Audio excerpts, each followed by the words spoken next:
நான் விசுவாசிக்க வேண்டியது சூழ்நிலையை அல்ல, நான் விசுவாசிக்க வேண்டியது கர்த்தருடைய வார்த்தையை. ஏன்னா சூழ்நிலை மாறும், வார்த்தை மாறவே மாறாது. அது சொன்னது கர்த்தர், சொல்லியும் செய்யாதிருப்பாரோ வசனத்தும் நிறைவேற்றாதிருப்பாரோ. அவர் சொன்னா அது நடக்கும், அவ்வளவுதான். 8க்கு எண்ணெய் கொண்டு போகப்படுகிறது. நல்லா கவனிங்க, இந்த ஒரு வசனத்துல 3-4 தீர்க்க தரிசனங்கள் நிறைவேறிச்சு. குறிப்பிட்ட அந்த கொரோனா பீரியட்ல மட்டும் 2020 22க்குள்ள இந்த வசனம் 12:1 நம் கண்களுக்கு முன்பாக நிறைவேறுச்சு. அதுல முதலாவது ஃபர்ஸ்ட் 2 லைன் என்ன இருக்குன்னா, எப்ராயிம் காற்றை மேய்ந்து கொண்டற் காற்றை பின்தொடர்கிறான் அப்படின்னு இருக்கு. ஃபர்ஸ்ட் காற்றை மேய்ந்து அப்படின்னா என்ன அர்த்தம்? காற்றை மேய்தல் என்றால் என்ன? காற்றை மேய முடியுமா அப்படின்னு கேட்டா லிட்ரலா சொல்லுவோம், காத்தெல்லாம் என்ன செய்ய முடியாது, மேய முடியாது. காற்றை பார்க்கவே முடியாது, பிடிக்க முடியாது. அப்படி இருக்கும்போது காற்றை மேய்தல் என்றால் என்ன அப்படின்னு கேட்டிங்கன்னா, நம்ம எல்லாருக்கும் தெரிஞ்ச சங்கீதம் தான், 23ஆம் சங்கீதம். கர்த்தர் என் மேய்ப்பராய் இருக்கிறார், அவர் என்னை புல்லுள்ள இடங்களில். மேய்தல் என்றால் என்ன அப்படின்னா ஆகாரம். மேய்தல் என்றால் போஷித்தல். மேய்தல் என்றால் சர்வைவல். என்னை கர்த்தர் காப்பாற்றுவது. ஸ்பிரிச்சுவலி எடுத்துக்கிட்டீங்கன்னா என் ஆத்மாவுக்கு கர்த்தர் ஆகாரம் கொடுப்பது, நல்ல வசனத்தை கொடுப்பது அப்படின்னு ஸ்பிரிச்சுவல் மீனிங். லிட்ரலா எடுத்துக்கிட்டீங்கன்னா எனக்கு சர்வைவலுக்கு அதுதான் கர்த்தர் யூஸ் பண்றாரு அப்படின்னு அர்த்தம். காற்றை மேய்தல் அப்படின்னா என்ன அர்த்தம்னா, மனுஷன் காத்துல தான் சர்வை பண்ணுவான்னு அர்த்தம். காற்றுல தான் மொத்தம் என்ன செய்ய போறான், வாழ போறான்னு அர்த்தம். இது எப்படிங்க சாத்தியம்? காத்துல போய் வாழ முடியுமா அப்படின்னு கேட்டீங்கன்னா, கடந்த 20-25 வருஷமா மனுஷனுடைய மிக மிக முக்கியமான பிஸ்னஸ்ல ஒன்று காற்று. காற்றை அடிப்படையாய் கொண்டது தான் பிஸ்னஸ். என்ன பிஸ்னஸ் அப்படின்னு கேட்டிங்கன்னா, பேசிக்காக சொல்லணும்னா நாம் யூஸ் பண்ணுற செல்ஃபோன்லேருந்து பறக்கிற விமானத்திலேருந்து மிதக்கிற கப்பல்லேருந்து இன்னைக்கு இருக்கிற எல்லா வியாபாரமும் அடிப்படை என்னன்னு கேட்டிங்கன்னா காற்று. அதுவும் இந்த கொரோனாவுக்கு பிறகு முழுக்க முழுக்க காற்றை நம்பி வாழுகிற ஜனங்களாய் நாம் மாறிட்டோம். என்னங்க சொல்றீங்க? ஒரு பேசிக் நீங்கள் பார்த்துருப்பீங்கன்னு நினைக்கிறேன். இந்த மாதிரி தான் இருக்கு. இப்போ வந்திருக்கிற 5G, இந்த 5Gக்கு பின்னாடி இருக்கிற ஒரு விஷயம் இருக்கு, நான் அது உங்களுக்கு அப்புறம் சொல்றேன். இப்போ நம்ம செல்ஃபோன் பேசுகிறோம். முந்தியெல்லாம் பார்த்தீங்கன்னா ஒரு 30-40 வருஷத்துக்கு முன்னாடி பார்த்தீங்கன்னா ஃபோன் பேசுவோம் வீட்டில் இருந்து. அது ஒரு ஒயர் போகும், அந்த ஒயர் போய் வீட்டில் இருந்து ரோட்டுக்கு போகும். அங்கே ஒரு ஜங்ஷன் பாக்ஸ் இருக்கும், அதுக்கு பேர் கம்பி உள்ள தந்தி முறை. இப்போ ஒரு 20 வருஷமா கம்பி இல்லா தந்தி முறை, வயர்லெஸ் கொஞ்சம் கொஞ்சமாக மாறி இப்போ செல்ஃபோன் இருக்கு. இப்போ நீங்கள் செல்ஃபோனில் பேசுகிறீங்க, வாட்ஸ்அப்பில் பேசுகிறீங்களோ அல்லது கால் பேசுகிறீங்களோ, எப்படியோ எப்படி இன்னொருத்தருக்கு வேற கண்டத்தில் இருக்கார், அமெரிக்காவில் இருக்காரு, இந்தியாவில் இருக்காங்க, எப்படி நீங்கள் பேசுறது அந்த செகண்ட்லேயே கேட்குது. மேபி ஒரு செகண்ட் லேட்டாக கேட்கும், எப்படி உடனே கேட்குது? எந்த விதமான ஒயர் கனெக்ஷனும் இல்லை. அப்போ இந்த டிரான்ஸ்ஃபார்மிங் மோட் எது? உங்கள் ஃபோன் வந்து ஒரு சின்ன இன்ஸ்ட்ருமெண்ட் இப்படி கையில் இருக்குது, அவங்க கையில் ஒரு இன்ஸ்ட்ருமெண்ட் இருக்கு. இந்த 2 இன்ஸ்ட்ருமெண்ட்டுக்கு நடுவில் நீங்கள் பேசுகிற வார்த்தை எப்படி அவங்களுக்கு போகுது? எது இந்த டிரான்ஸ்ஃபார்ம் பண்ணுற மோடு எது அப்படின்னு கேட்டிங்கன்னா வேற ஒன்றுமே இல்லை, காற்று. காற்றில் தான் எல்லாமே ட்ராவல் ஆகுது. அத்தனையும் எதில் ட்ராவல் ஆகுது? காற்றுல. இது அப்படியே கொஞ்சம் கொஞ்சமாக டெவலப் ஆகி நம்ம அனுப்புகிற வீடியோ, இமேஜஸ், நம்ம இப்போ பிஸ்னஸே முழுக்க ஆன்லைன் இல்லையா? ஆன்லைன்னாலே காற்று தான். ஆன்லைனுங்கிற வேர்டு வந்துருச்சுனாலே என்னதான்?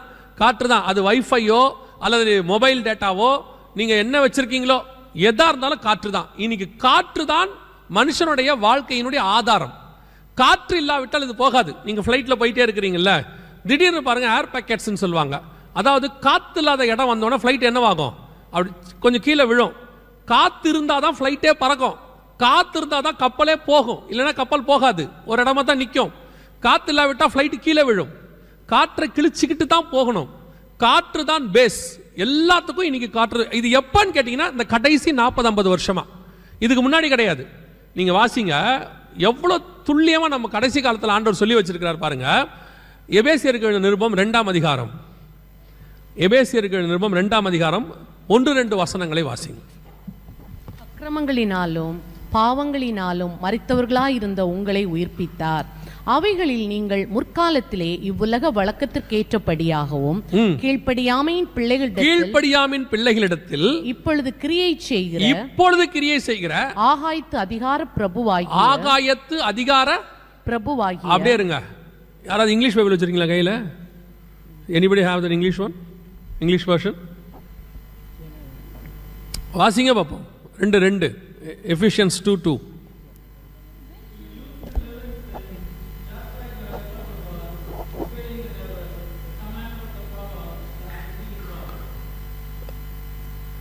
ஒன்று 2 வாசிங்க.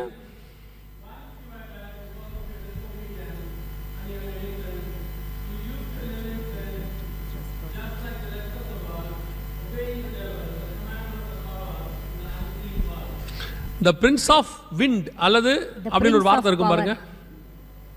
கிங்டம் ஆஃப் ஏர் இருக்கா, வாசிங்க.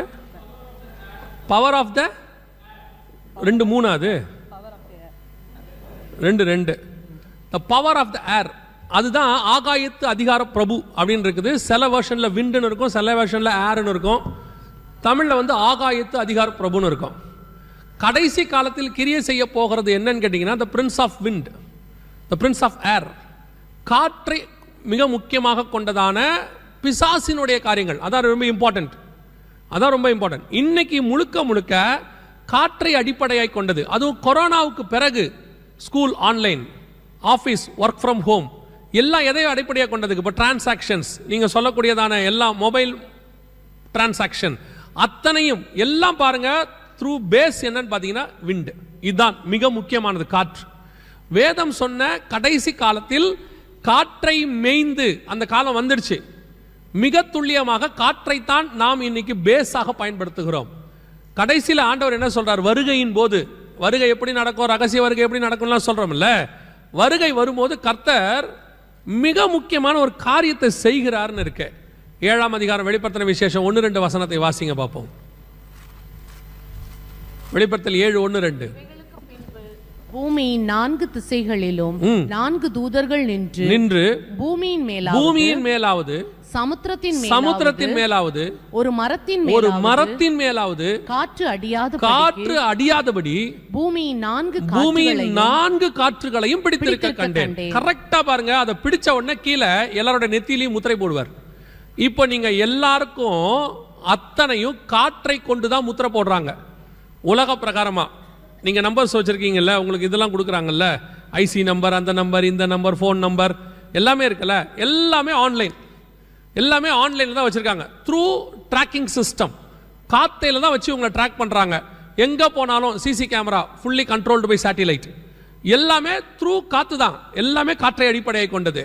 நம்மளை ட்ராக் பண்றது, நம்ம அக்கௌண்ட்டை ட்ராக் பண்றது, நம்ம மெயிலை ட்ராக் பண்றது எல்லாமே காற்று.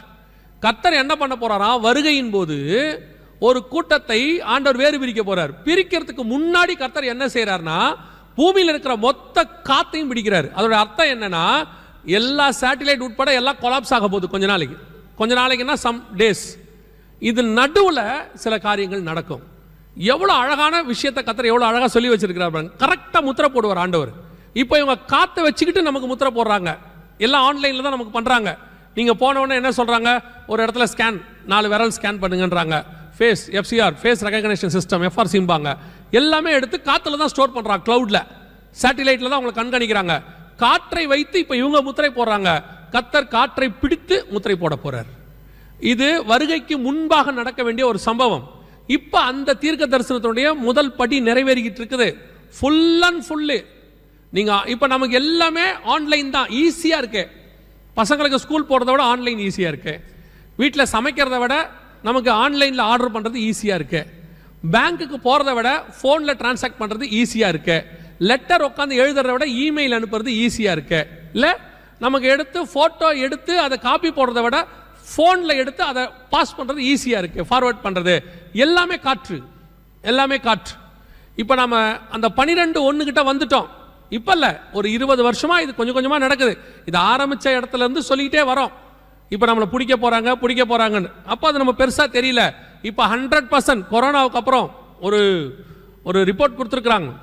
பூமியில உள்ள டிரான்சாக்ஷன்ஸ் 80 to 90% ஆன்லைன்ல மாறிடுச்சு. 80 to 90%. இன்னும் ஒரு 10 to 20% மட்டும்தான் ஆஃப்லைன் டிரான்சாக்ஷன்ஸ் நடந்துட்டு இருக்குது. இன்னும் வருகிற காலத்துல இப்போ ஆஸ்திரேலியா முழுக்க பேங்க்ஸ் ஃபுல்லா ஆன்லைன் பேங்க்ஸா மாத்திட்டாங்க. கேஷ் டிரான்சாக்ஷனே கிடையாது. நீங்க பேங்க்குக்கு போய் பணம் போட்டு எடுக்கிறது ஏடிஎம் மிஷினே கிடையாது. முழுக்க ஆன்லைன் டிரான்சாக்ஷன்ஸ். இப்பவே நீங்க சென்னைக்கு வந்து பாருங்க, ரோட்ல ஒரு பழக்கடைக்காரர் கியூஆர் கோடோட உட்கார்ந்துருக்கிறார். நீங்க போய் பாருங்க, கீரை வாங்கினா QR கோட். அவரே சொல்றாரு ஜிபேல அனுப்பிடுங்கன்றார். ஏன்னா இப்போ அவருக்கு அது ரொம்ப ஈஸியா இருக்கு. 80 to 90% பெரிய பெரியதான ஆயில் டிரான்சாக்ஷன்ல இருந்து ரோட்ல பழம் விற்கிற வரைக்கும் QR கோட் வந்துருச்சு. புரிஞ்சுக்கோங்க, இது வேற எங்கேயோ போயிட்டு இருக்குது. நமக்கு இந்த டெக்னாலஜின்னு மண்டையில ஒன்றும் ஓடாது. நமக்கு டெக்னாலஜின்னு பெரிய சந்தோஷம். இன்னும் சொல்ல போனா இந்த டெக்னாலஜியில நம்மளை இணைச்சு காட்டி உலகம் நம்மளை என்ன சொல்லும், பின்தங்கி இருக்கோம். நீங்க என்ன இன்னும் உங்ககிட்ட ஜிபே இல்லையா அப்படின்னா நமக்கு என்னமோ உலகத்திலே ஒரு கேவலமான ஜந்து மாதிரி ஆயிட்டோம். நம்ம கொஞ்சம் இந்த டிரான்சாக்ஷன்ல தெரிஞ்சிக்காம ஆப் எல்லாம் டவுன்லோட் பண்ணாம அப்படி நம்ம இருந்தோம்னா அவன் நம்மளை கேட்கறான், என்னது உங்ககிட்ட வாட்ஸ்அப் இல்லையா? வாட்ஸ்அப் இல்லையாங்கிறது உங்க வீடு இல்லாம நடுத்தரில் நிக்கிறீங்களான்ற மாதிரி ஆயிடுச்சு. இப்ப அவ்வளோ கேவலமான விஷயமா ஆயிடுச்சு. நம்மளை கேட்கும் போதே அப்படிதான் கேட்கறான், உங்ககிட்ட இந்த ஆப் இல்லையா? நம்ம சும்மா இருந்தாலும் அவர் சொல்லிட்டு போறாரு, நான் வேணா டவுன்லோட் பண்ணி கொடுத்துரு. அவன் நம்மளை மாட்டி விட்டு போறதுல அவருக்கு ஒரு ப்ளஸ் பாயிண்ட் இருக்கு. இப்ப யாருக்கு இந்த ஆளுங்க அதே மாதிரி சுவிசேஷம் சொல்லுவாங்களா பாருங்க. உங்ககிட்ட மொபைல்ல பைபிள் ஆப் இல்லையா? டெய்லி ஒரு வசனம், அதை சொல்ல மாட்டாங்க, பைபிளை பத்தியே பேச மாட்டாங்க. ஆனா இதெல்லாம் கரெக்டா செய்வாங்க. காற்றை பின்தொடருகிற காலம் வந்துருச்சு. அதுவும் குறிப்பா அந்த 2வது லைன் சொல்லுது, கொண்டர் காற்றை பின்தொடர்கிறான். கொண்டர் காற்றுனா இங்கிலீஷ்ல என்ன இருக்குன்னா the wind from the east னு இருக்கும். அப்படிதானே இருக்குது 12:1ல the wind from the east அப்படின்னு இருக்கும். கிழக்கிலிருந்து வீசக்கூடிய காத்தை பின்தொடர்கிறான். இப்போ இது நான் இதை இப்போ தியானிச்ச வரைக்கும் எனக்கு தெரிஞ்சதை சொல்றேன். இது எந்த அளவுக்கு பர்ஃபெக்ட் நீங்க எடுத்துக்க முடியாது. இது எனக்கு இதை படிக்கும் போது தோணுச்சு. என்ன அப்படின்னு கேட்டீங்கன்னா, இது வரைக்கும் நம்ம யூஸ் பண்ண எல்லாமே the technology from west. இது ஒரு பெரிய லாங் சப்ஜெக்ட். தானியேல் சொல்லுவார் 7:2-3ல, பூமியின் 4 காற்றுகளும் பெரிய சமுத்திரத்தில் வீசியது. இந்த 4 காற்றுகளை ஒரு காத்து வரும்போதும் ஒவ்வொரு சம்பவம் நடக்கும். இப்போ நம்ம யூஸ் பண்ண எல்லா டெக்னாலஜியுமே அப் டு 4G வரைக்கும் from west, 5G from east, Huawei நிறுவனத்தை சார்ந்தது ஃப்ரம் சைனா. அடுத்து 6G வருது ஃப்ரம் ஜப்பான், ரெண்டுமே ஃப்ரம் ஈஸ்ட். இப்போ இந்த அடிப்படையை தான் வேர்ல்டு ஃபாலோ பண்ணுது. 5G 6G போயிட்டு இருக்குது. இதை வெஸ்ட் டேக் ஓவர் பண்ணணும்னு நினைக்குது டோட்டலா. இது எனக்கு நான் பார்த்த வரைக்கும் சொல்றேன், இதுதான் அதுன்னு சொல்றத 100% நான் சொல்லல. But from eastern technology. ஏன்னா கடைசி காலத்துல சூரியன் உதிக்கும் திசையிலிருந்து ராஜாக்கள் எழும்பி வருவார்கள்னு வெளிப்படுத்தல் 16, 12, 13 இருக்கு. சூரியன் உதிக்கும் திசை கிழக்கு, கிழக்கிலிருந்து எழும்பி வரணும். இங்க வசனம் சொல்லுது கிழக்கிலிருந்து ஒரு காற்று வரும். தானியேல் 7:3 சொல்லுது 4 திசையிலிருந்து காற்று வரும். அதன் அடிப்படையை வச்சு சொல்றேன், the technology from east இப்போ வேர்ல்டையே கவர் பண்ணுது. கடைசி காலத்தில் இப்போ சைனா உங்களுக்கு தெரியும், வேர்ல்டுடைய மொத்த மார்க்கெட்டும் யார் தான் எடுக்கிறா? சைனா வருது. இது மொத்தம் இல்லாம சைனீஸோடைய செயிலிங் ரூட் ஒன்று இருக்கு, ரோட் ரூட் ஒன்று இருக்கு, 2 போறான் சில்க் ரோடு ரூட்னு வேர்ல்டை கவர் பண்றதுக்கு. அதோடு கூட இந்தியா, இது ரெண்டும் ஈஸ்ட். இதெல்லாம் நீங்க கால்குலேட் பண்ணி பார்த்தீங்கன்னா இன்னைக்கு கொண்டர் காற்று வீசுகிற காலம் வந்துடுச்சு. இப்ப கடைசி காலத்தினுடைய மிக முக்கியமானது மொத்தம் காற்றை அடிப்படையாய் கொண்டது. இது அதுல உள்ளதான ப்ரூஃப்.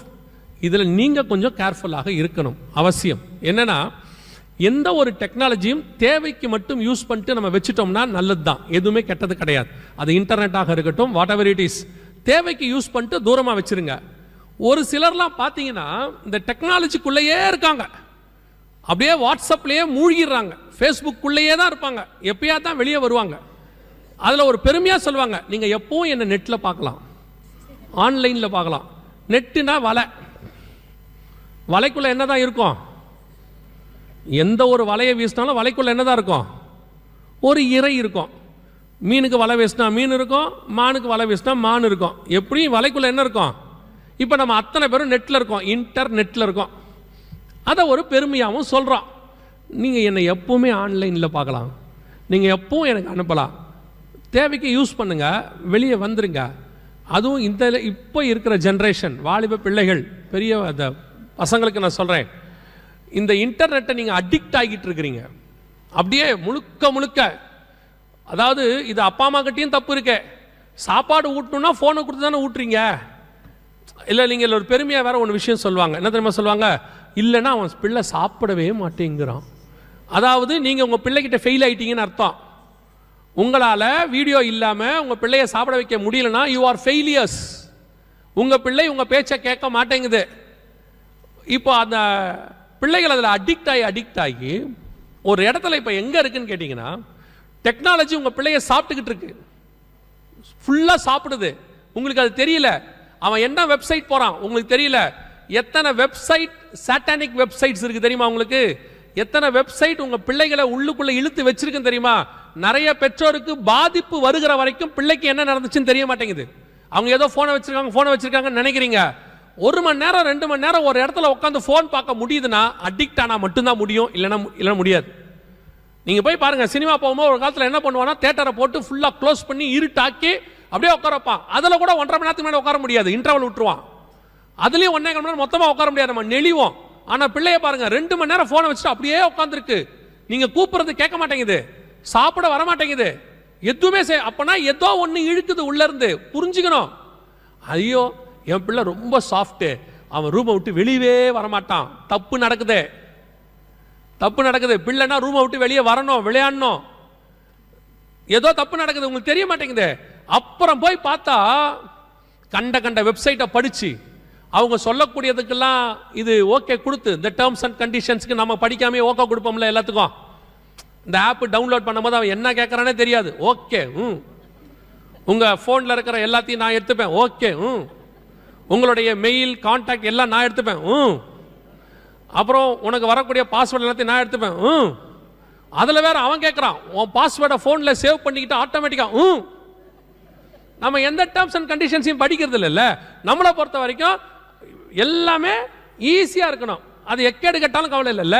நம்மளை விட நம்ம பிள்ளை இன்னும் மோசமாக இருக்கு. ரீசன்ட் டேஸில் உங்களுக்கு சொல்கிறேன், ரீசன்ட் டேஸில் பல பிள்ளைகள் சில விதமான பிசாசுகிட்ட மாட்டியிருக்கு. அன்வான்ட் வெப்சைட்ஸை படிச்சு. நான் சொல்றது பான் வெப்சைட்ஸ் கிடையாது. உடனே நீங்க என் பிள்ளை அதெல்லாம் பார்க்காது, தேவ பிள்ளை, உங்க பிள்ளைய நான் அப்படி சொல்லல. நூதனமான காரியத்தை படிக்க போது, புதுசா கிரீக்ல இருக்க சாட்டானிக் பெயர் நீங்க பாருங்க. அவன் உட்காந்து கிரீக்ல இருக்கிற சாத்தான் பேரை சொல்றான், ஸ்பெயின்ல இருக்கிற சாத்தான் பேரை சொல்றான், 3ஆம் நூற்றாண்டுல இருக்க சாத்தான் பேரை சொல்றான், இயேசுநாதர் பேரை சொல்ல மாட்டான். அவனுக்கு இப்ப அதெல்லாம் தெரியுது. கேட்டா அது கார்ட்டூன்லயோ மூவிஸ்லயோ அதை பத்திலாம் கொடுக்குறாங்க. இப்போ உங்க பையனுடைய பிரச்சனை, உங்க பொண்ணோட பிரச்சனை என்னன்னா, ஸ்கூல்ல இந்த கேரக்டர்ஸ் பத்தி தெரியாட்டி அவங்கள அங்க தப்பா நினைக்கிறாங்க. உனக்கு இதெல்லாம் தெரியாதா, இதெல்லாம் நீ பார்த்தது இல்லையானா இவனுக்கு இப்போ ஒரு மாதிரி இன்ஃபீரியாரிட்டி காம்ப்ளெக்ஸ் வருது. ஸோ இவன் வந்து வீட்டில் உட்காந்து இதெல்லாம் பார்க்குறான். அவங்க என்ன பார்க்குறாங்கன்றதை ரொம்ப கேர்ஃபுல்லாக பாருங்க பெற்றோர். அவங்க பார்க்கறத நீங்களும் பாருங்க. நீங்க பார்க்கறத தான் அவங்களும் பார்க்குறாங்கன்னா ஒரு பிரச்சனையும் இருக்காது. உங்களை பார்க்க விடாம அவங்க பார்க்குறாங்கன்னா there is something wrong. ரொம்ப கேர்ஃபுல்லாக இருந்து கொள்ளுங்க. வாலிபர்களுக்கு சொல்கிறேன், வாலிப பிள்ளைகளுக்கு 13 வயசுலேருந்தே சொல்கிறேன். இப்போல்லாம் நீங்கள் சண்டே கிளாஸ்காரங்க தான் ரொம்ப வீக்காக இருக்கீங்க. இன்னும் நோவா கதையே சொல்லிக்கிட்டு இருக்கிறீங்க. ஏன் நோவா கதையை சொல்கிறீங்க? 13 வயசு தான் ஆகுது, அவங்களுக்கு ஒன்றும் தெரியாது, அவங்களுக்கு எல்லாம் தெரியும். அவன் 11 வயசுல எலான் மாஸ்கை பற்றி பேசுகிறான், 10 வயசுல ஏஐ டெக்னாலஜி பற்றி பேசிக்கிட்டு இருக்கிறான், துபாயில் இருக்கிற டெக்னாலஜியை 9 வயசு பையன் பேசுறான். அவனுக்கு இன்னைக்கு நீங்க இன்னும் நோவா கதையே சொல்லிட்டு இருக்கீங்க. நோவா கதை வேணான்னு சொல்லல, கொஞ்சம் மாடர்னைஸ் ஆகுங்க. நீங்களும் வாங்க, அப்டேட் பண்ணுங்க பிள்ளைகளுக்கு.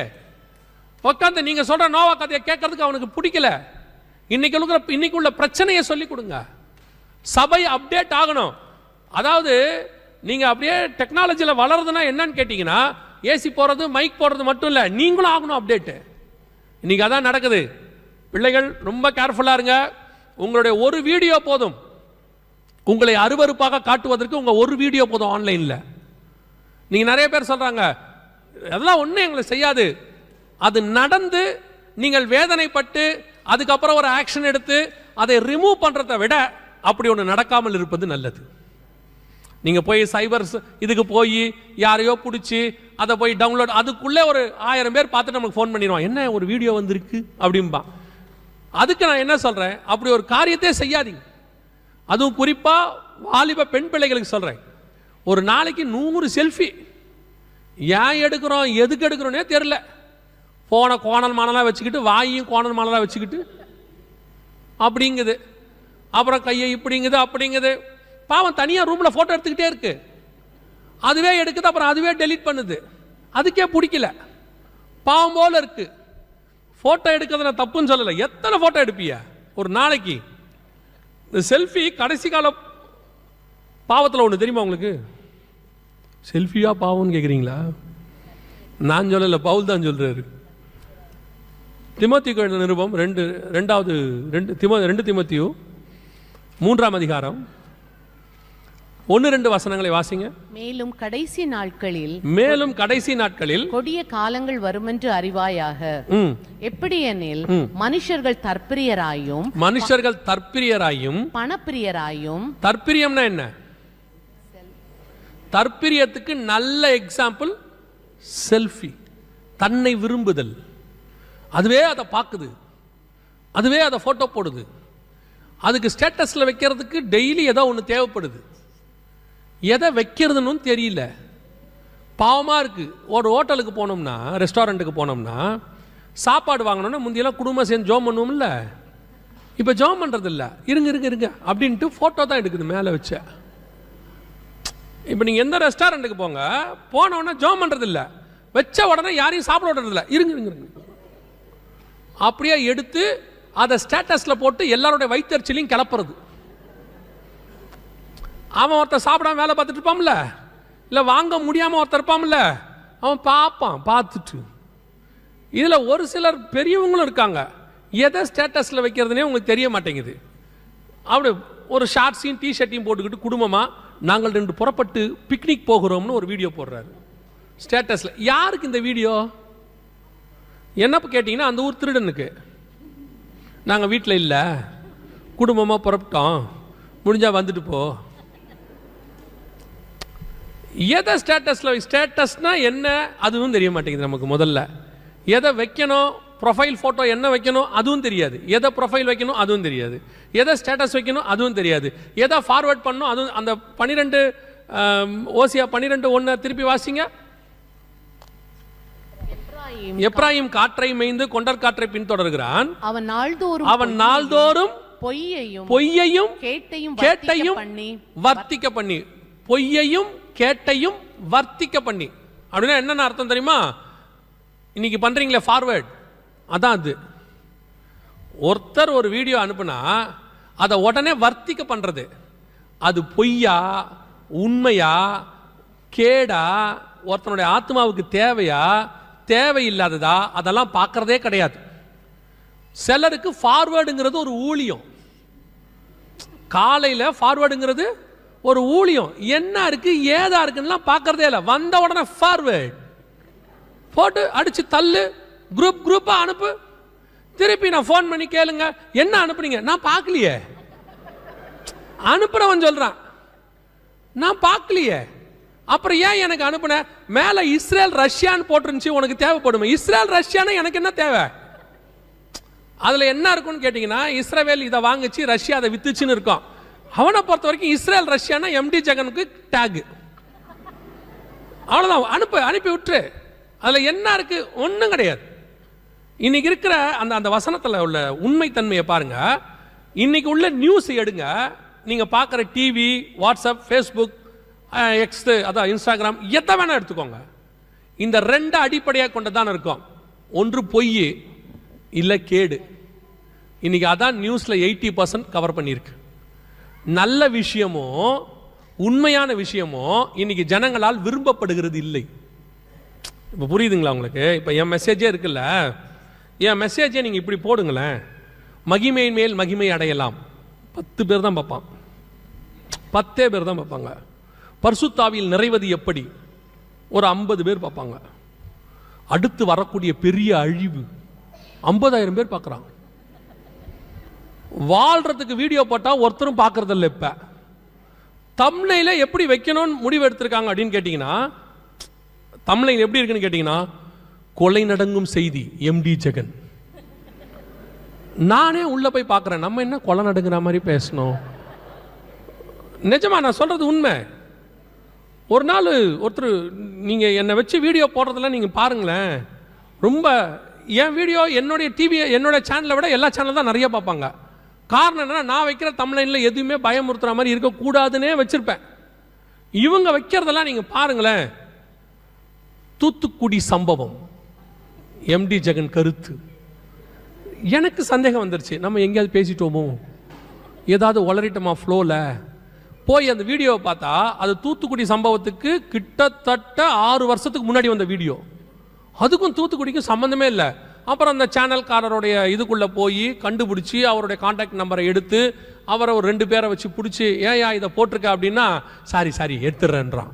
ஏன்டா வச்சன்றதுக்கு காரணமே இல்லை. ஏன்டா லேட்டாக வந்த, கொஞ்சம் லேட் ஆயிடுச்சுமான்ல பையன். லேட்டுக்கு காரணமே இருக்காது. ஏன் லேட்டாக வந்த, கொஞ்சம் லேட் ஆயிடுச்சு. இவரும் சரி போன்றுவார்.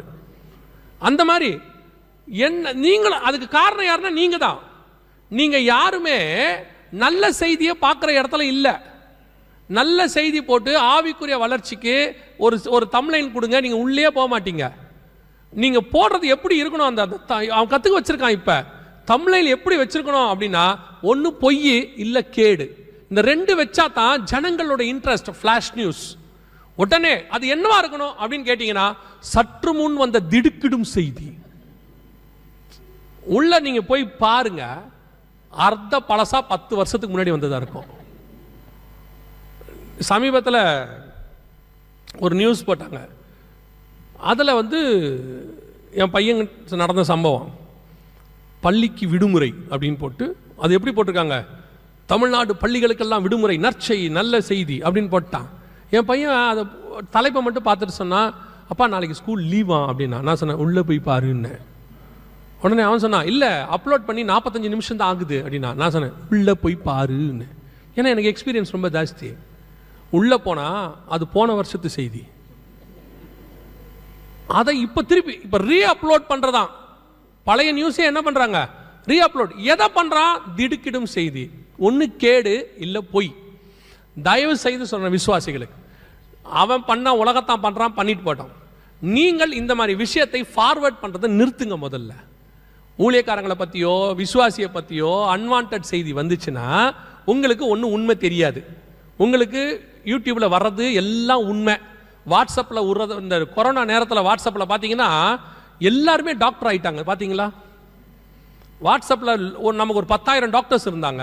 கொரோனா கிருமி சுடுதண்ணியில் அதை போட்டு குடிச்சு அந்த ஆவியை பிடித்தால் கொரோனா முடிஞ்சு போச்சுன்னு இதை நம்பி ஒரு ஆள் வீட்டில் சுடுதண்ணி போட வழி இல்லை போல, இந்த டீ கெட்டில் இருக்கும்ல, டீ கெட்டில், அதை சூடாக்கினா வெளியே அப்படி புகை வரும்ல, அதில் மூக்க வச்சுக்கிட்டு நிற்கிறார். எந்த அளவுக்கு வாட்ஸ்அப் அவரை மாற்றி வச்சிருக்கு பாருங்க. இதுதான் நம்ம. அந்த மாதிரி நீங்கள் வாட்ஸ்அப்பில் எது வந்தாலும் உண்மைன்னு உடனே ஃபார்வர்ட் பண்ணுறதை தயவு செய்து ஸ்டாப் பண்ணிடுங்க. ஒன்று, அந்த செய்தியோட உண்மைத்தன்மையை பாருங்க. 2வது, அது இன்னொருத்தருக்கு பிரோஜனமானு பாருங்க. பிரோஜனம் இல்லாத செய்திகளை ஃபார்வர்ட் பண்ணாதீங்க. எதுக்கு அதை ஃபார்வர்ட் பண்ண வரீங்க? ஒரு விஷயத்தை மட்டும் நன்றாக புரிஞ்சுக்கொள்ளுங்க. உலகத்திலே ஒரு செய்தியை முதல்ல ஒருத்தன் ஃபார்வர்ட் பண்ணான். சரியா? எங்கே ஃபார்வர்ட் பண்ணா? நோவாவுடைய டென்ட்லேருந்து ஃபார்வர்ட் பண்ணான். போய் அப்பாவை பார்த்துட்டு அந்த மெசேஜை 2 பேருக்கு அவன் ஃபார்வர்ட் பண்ணான். அப்பா இந்த மாதிரி இருக்கிறாரு அப்படின்னு ஃபார்வர்ட் பண்ணான்.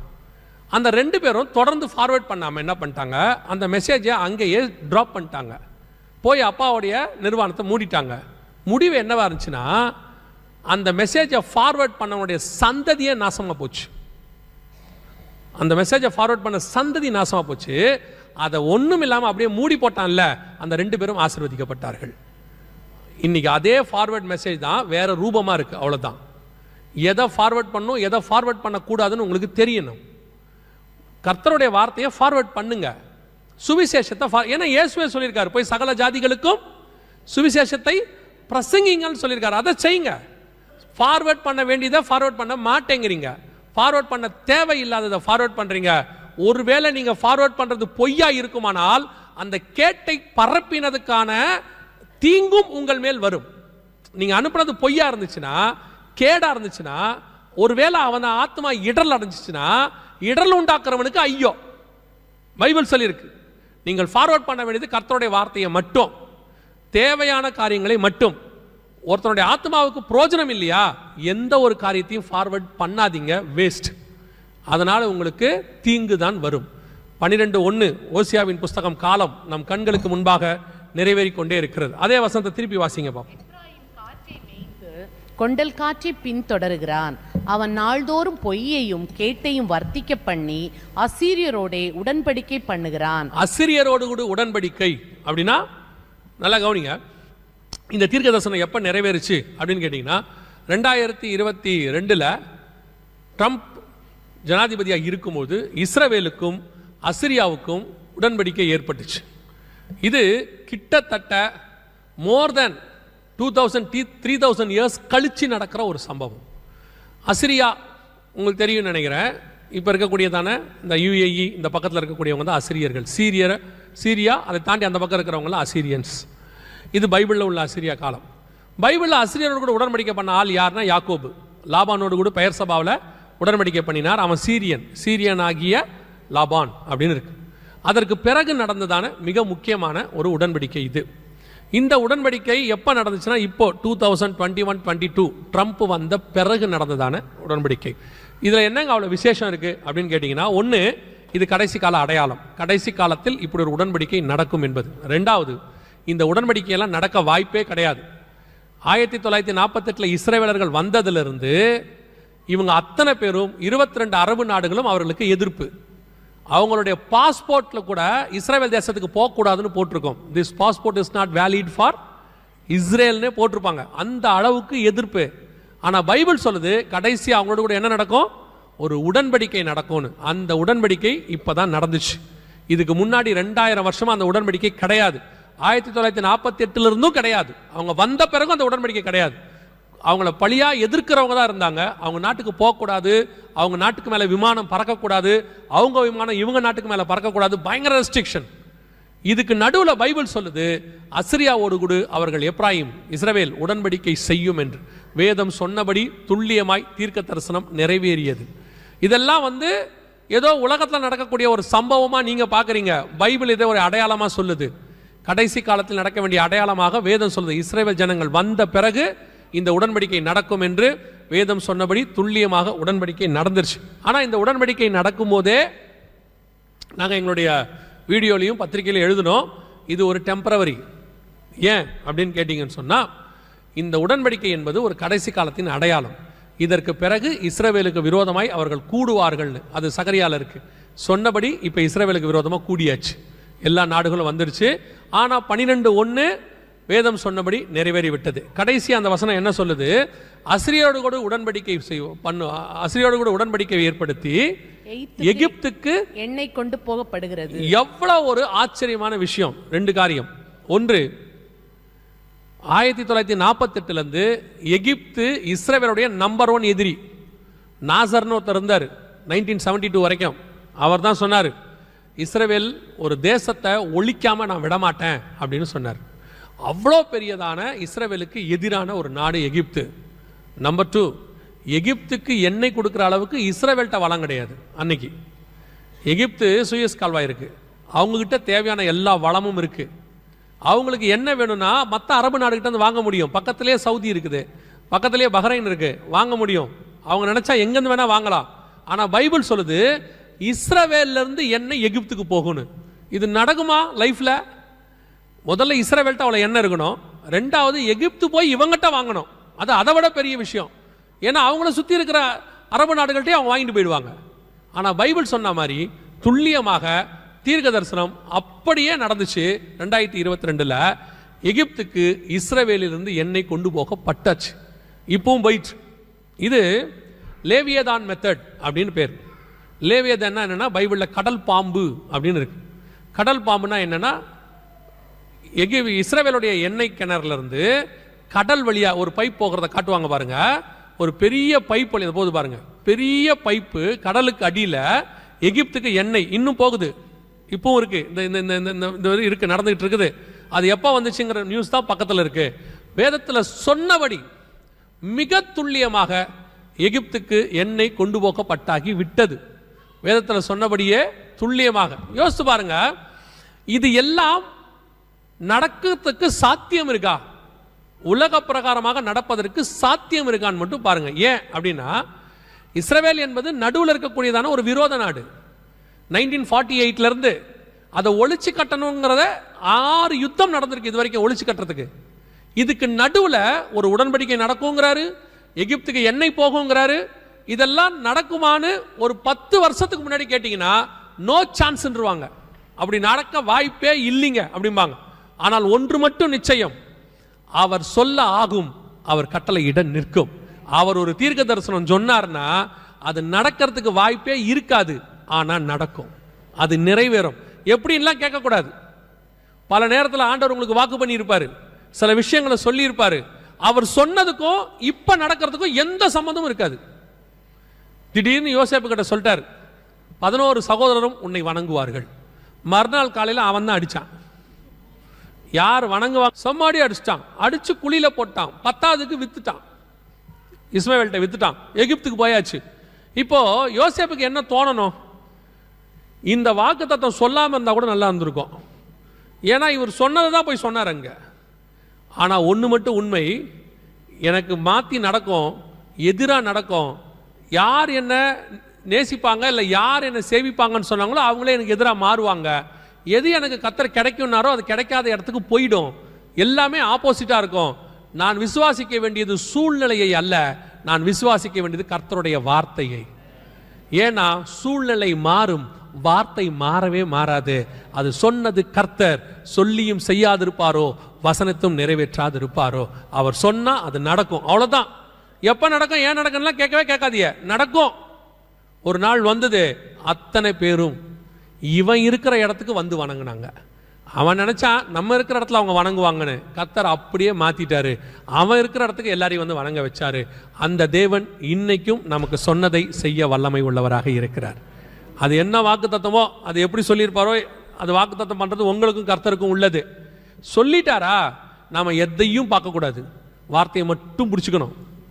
ஆபிரகாம் விசுவாசித்தான், விசுவாசிப்பதற்கு ஏது இல்லாத போது விசுவாசித்தான், அப்படிதான் பைபிள் சொல்லுது. அதே தேவன் இன்னைக்கும். யோசித்து பாருங்க, யாராவது நினைப்பாங்களா எகிப்துக்கு இஸ்ரேல்ல இருந்து என்ன போகும்னு? கர்த்தர் சொன்னா நம்ம காலத்துல டெக்னாலஜி வளர்ந்துருச்சு, ஐநா சபை இருக்கு, எகிப்து இஸ்ரேல் அப்படி இருக்கு இப்படி இருக்கு, இதெல்லாம் நடக்காதுங்க அப்படின்னு சொல்லுவாங்க. எல்லாத்தையும் ஒரு நாள் ராத்திரியில மாத்தி மறுநாள் கொண்டு போவதற்கு கர்த்தர் வல்லமை உள்ளவராய் இருக்கிறார். அல்லேலூயா. 12:1 கர்த்தர் சொன்னபடி துல்லியமாய் நிறைவேறி விட்டது. இதுவரைக்கும் இந்த டைம் லைன்ல கர்த்தர் சொன்ன நடந்த காரியங்கள். இன்னும் 2 காரியம் இருக்கு, அதை நான் சொல்லிட்டு முடிக்க விரும்புறேன். நடக்க போகிற காரியங்கள், ஏன்னா அடுத்த டைம் லைன்ல இது வருது. வாசிங்க, யோவேல் புஸ்தகம் 6வது வசனத்தை வாசி. விழித்து அழுங்கள், திராட்சரசம் குடி. இல்ல 5வது வசனம் வாசி. வெறியரே விழித்து. 5 வாசிக்கிறீங்க? 6 வாசிங்க. எண்ணி முடியாத ஒரு பலத்த ஜாதி, எண்ணி முடியாத ஒரு பலத்த ஜாதி என் தேசத்தின் மேல் வருகிறது, என் தேசத்தின் மேல் வருகிறது. அதன் பற்கள் சிங்கத்தின் பற்கள், துஷ்ட சிங்கத்தின் கடைவாய் பற்கள், துஷ்ட சிங்கத்தின் கடவாய் பற்கள் அதற்கு உண்டு. இப்போ இஸ்ரவேலுக்கு விரோதமாய் எழும்பி வரப்போகிற ஒரு பெரிய ஜனம், ஒரு பெரிய கூட்டம் எழும்பி வரப்போகிறது. அதன் பற்கள் சிங்கத்தின் பற்கள், அதன் கடவாய் பற்கள் துஷ்ட சிங்கத்தின் பற்கள் அப்படின்னு இருக்கு. யார் வரப்போறா, இஸ்ரவேலுக்கு விரோதமாக என்ன நடக்க போகுது அப்படிங்கிற ஒரு மிக முக்கியமான தீர்க்க தரிசனம் தான் அங்கே உரைக்கப்பட்டிருக்கு. முதல்ல இது யாரை பற்றி சொல்லப்பட்டிருக்கிறது அப்படின்னு கேட்டீங்கன்னு சொன்னால் வாசிங்க, வெளிப்படுத்தின விசேஷம் 13ஆம் அதிகாரம் 2வது வசனத்தை வாசி. நான் கண்ட மிருகம் சிறுத்தையை போல இருந்தது, அதன் கால்கள் கரடியின் கால்களை போலவும், அதன் வாய், நல்லா கவனிங்க, அதன் வாய் சிங்கத்தின் வாயை போலவும் இருந்தன. யாரை பத்தி இது சொல்லப்பட்டிருக்கிறது அப்படின்னு கேட்டா, ஒரு மிருகம் சமுத்திரத்திலிருந்து எழும்பி வந்தன அப்படின்னு இருக்கு 1வது வசனத்துல. இங்க நீங்க வாசிச்ச யோவேல் 1:6 ஒரு பெரிய ஜாதி என் ஜனத்துக்கு விரோதமாய் எழும்பி வருகிறது அப்படின்னு இருக்கு. துஷ்ட சிங்கத்தின் பற்கள், அங்கே வாய், சிங்கத்தின் வாய். யாரை பற்றி சொல்லப்பட்டிருக்கிறது அப்படின்னா, வெளிப்படுத்தல் 13 வரப்போகிற மிகப்பெரியதான வல்லரசு, மிகப்பெரிய கவர்மெண்ட், யூரோப்பியன் யூனியனை குறித்து அங்கே சொல்லப்பட்டிருக்கு. இது என்ன சொல்றீங்க, எப்படி வரப்போகுது அப்படின்னு கேட்டீங்கன்னா கவனிங்க. இப்போ நீங்க பார்க்குற வார் இருக்குல்ல, இந்த war leads to 3rd world வாருக்கு லீடு போகும். இது அப்படியே 3ஆம் உலக யுத்தத்தை நோக்கி போகும். ஏன் அப்படின்னு கேட்டிங்கன்னா, இது ஆரம்பித்த இடம் அப்படிப்பட்டதான ஒரு இடம். எதுக்குன்னா, இஸ்ரவேல் மலைக்கு விரோதமாக ஆரம்பிச்சிருக்கு. கர்த்தருக்கு சித்தமானால் நாளைக்கு இல்லை நாளைக்கு நாளை மறுநாள் இந்த தொடர் காரியத்தில் நம்ம என்ன செய்யலாம் அதை பற்றி பார்க்கலாம், பர்டிகுலராக அந்த வார் பற்றி. ஸோ இந்த வார் இப்போ நீங்கள் பார்த்துட்டு இருக்கிற வார் லீட்ஸ் டு தேர்ட் வேர்ல்டு வாராக இருக்கும். அதுக்கு முன்னாடி மிக முக்கியமாக 2 சம்பவம் நடக்கும். ஏற்கனவே நாங்கள் அந்த வீடியோவில் சொல்லியிருக்கிறோம், ஒருவேளை கேட்டிருப்பீங்க. ஒன்று, இந்த யுத்தத்தின் முடிவில் புது வல்லரசு உருவாகும், நியூ சூப்பர் பவர். ஒவ்வொரு உலக யுத்தம் முடியும் போது ஒரு சூப்பர் பவர் வரும். ஃபர்ஸ்ட் வேர்ல்டு வார் முடியும் போது யூகே சூப்பர் பவராக மாறுச்சு. செகண்ட் வேர்ல்டு வார் முடியும் போது அமெரிக்கா சூப்பர் பவராக மாறுச்சு. இன்னைக்கு வரைக்கும் அமெரிக்கா தான் இருக்கு. இப்போ அமெரிக்கா வீழ்ச்சி அடைஞ்சிருச்சு, பொருளாதாரத்தில் விழுந்துருச்சு. இப்போ மற்ற காரியங்களும் கொஞ்சம் கொஞ்சமாக டவுன் ஆகிட்டே இருக்கு. அமெரிக்காவுடைய கடன் உங்களுக்கு தெரியும் நினைக்கிறேன், 33 ட்ரில்லியன் கோடியை தாண்டிடுச்சு. ஸோ அடைக்க முடியாத இடத்துக்கு அமெரிக்கா போயிடுச்சு. ஸோ அமெரிக்காவுடைய வீழ்ச்சி ஸ்டார்ட் ஆயிடுச்சு. இப்போ நீங்கள் பார்ப்பீங்க, பிரிக்ஸ் ஆரம்பிச்சிருக்கிறாங்க. பிரிக்ஸ்னு ஒன்று ஆரம்பிச்சிருக்கிறாங்க. Brazil, Russia, India, China, South Africa, இவங்க எல்லாம் சேர்ந்து ஒரு கரன்சி ஆரம்பிச்சு இப்போ 22 நாடுகள் அதோடு கூட சேர்ந்துருக்கிறாங்க. இது ஒன்றுத்துக்குமே ஆகாது, நல்லா தெரிஞ்சுக்கொள்ளுங்க. இது சும்மா அப்படி எழும்பி வரும். ஆனால் அடுத்து வரக்கூடிய கரன்சி இவங்க தான், யூரோப்பியன் யூனியன். 3வது வல்லரசாக. ஏன்னா பைபிள் படி 10 கொம்பு உள்ள 7 தலை உள்ள ஒரு மிருகம், ஒரு ராஜ்யம் தான் எழும்பி வரணும். 10 கொம்புனா 10 ராஜா, 7 தலைனா 7 மலை. அந்த வெளிப்படுத்தல் 13 இருக்கு, எல்லாம் நீங்க பார்க்கலாம். 10 கொம்புனா இவங்களுடைய ஹெட் குவார்ட்டர்ஸ், 10 நாடுகள் இருக்கு இவங்களுக்கு. அதே மாதிரி இவங்க கிட்ட தான் 7 தலை உள்ள நகரம் இருக்கு. இட்டாலி, ரோம், 7 தலை உள்ள நகரம் இருக்கு. ஸோ இவங்க தான் அடுத்து எழும்பி வரணும் பைபிள் கணக்குப்படி. இவங்களுடைய கரன்சி அது டிஜிட்டலாகவும் இருக்கலாம், டிஜிட்டல் கரன்சியாக மாறி யூரோ என்று சொல்லக்கூடிய இவங்க தான். உங்களுக்கு தெரியும் நினைக்கிறேன், இந்த ரஷ்யா உக்ரைன் பிரச்சனைக்கு இவங்க தான் காரணம். மிக முக்கியமான உக்ரைனை நேட்டோக்குள்ளே கொண்டு வந்து உக்ரைனை யூரோப்பியன் யூனியனுக்குள்ளே கொண்டு வரணும்னு இவங்க பண்ணதோடைய விளைவு தான் ரஷ்யா வாரே ஆரம்பிச்சிச்சு. ஸோ இப்போ இவங்க தான் அதுக்கு மிக முக்கியமான காரணமாக இருக்கிறாங்க. இந்த தேர்ட் வேர்ல்டு வார் முடியும் போது இவங்க சூப்பர் பவராக மாறுவாங்க. இவங்க தான் இந்த கவர்மெண்ட்ல தான், வரப்போகிற யூரோப்பியன் யூனியனில் தான் கடைசியாக வரக்கூடிய ஒரு கிங். அவன் தான் பைபிள் சொல்லக்கூடிய ஆன்டி கிரைஸ்டாக இருப்பான். அதாவது இஸ்ரவேல் ஜனங்களுக்கு எதிராக எழும்பி தேவாலயத்தை தீட்டுப்படுத்தக்கூடியவனாக இருப்பான். இதுதான் யோவேல் 1:6 இருக்கு. வேதம் சொல்லுது, எண்ணி முடியாத ஒரு பலத்த ஜாதி. ஏன்னு கேட்டா இப்பவே இவங்க கிட்ட 29 நாடு இருக்கு. யூரோப்பியன் யூனியனுக்குள்ள 28 பிளஸ் உக்ரைன் 29, இன்னும் சில நாடுகள் அப்ளை பண்ணியிருக்கிறாங்க. ஸோ இவங்க சேரும்போது ஒரு பெரிய கூட்டம், பலத்த ஜாதி, எல்லாரும் ஒன்னா சேருவாங்க. இதுலயே பாருங்க, பிரான்ஸ் இருக்கு. பிரான்ஸ் ஒரு மிகப்பெரியதான இராணுவ காரியங்கள். அதே மாதிரி இட்டாலி இருக்கு. அதே மாதிரி இவங்ககிட்ட வந்துட்டு யூரோப்பியன் யூனியனுக்குள்ள மற்ற நாடுகளும் கலந்துருக்கு. எல்லாம் 29 நாடு இருக்கு. ஸோ இவங்க எல்லாமே சேர்ந்து ஒரு மிகப்பெரிய ஜாதியாக எழும்பும் போது கடைசியாக இதை கண்ட்ரோல் பண்ணக்கூடிய ஒரு ஆள் தான் ஆன்டி கிரைஸ்ட், சூப்பர் பவர்.